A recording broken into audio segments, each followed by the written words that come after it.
வாழ்க்கையிலேயே நான் பண்ண பெரிய தப்பு என்ன அப்படின்னா கல்யாணம் பண்ணுது. அதை விட பெரிய தப்பு என்ன அப்படின்னா பக்கத்து தெருவில் போய் பொண்ணு பார்த்து கல்யாணம் பண்ணுது. ஒரு 400 கிலோமீட்டரோ ஒரு 500 கிலோமீட்டர் தள்ளி பொண்ணு எடுத்திருந்தோம் அப்படின்னா பொண்டாட்டியும் ஒரு 4 நாள் ஊருக்கு போயிட்டு வருவா. ஆனா உள்ளூருக்குள்ள கல்யாணம் பண்ணிட்டு நாம் வர்ற பாடு இருக்கு. ஐயோ ஐயோ ஐயோ என்ன கொடுமை சார். காலையில போறா, திருப்பி 10 நிமிஷத்துல வந்துடா. திருப்பி சாயந்தரம் போறா, திருப்பி 10 நிமிஷத்துல வந்துடா.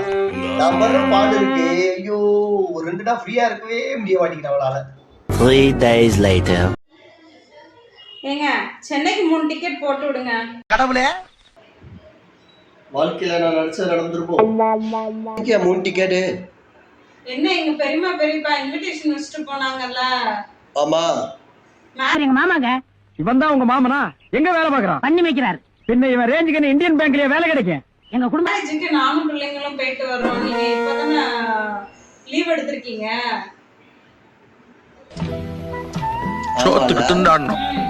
நாங்க மட்டும் போயிட்டு வர்றோம், நீங்க இருங்க. நான் நினைச்சது இவ்வளவு சீக்கிரம் நடக்குமே அப்படின்னு சொல்லிட்டு எதிர்பார்க்கவே இல்லை.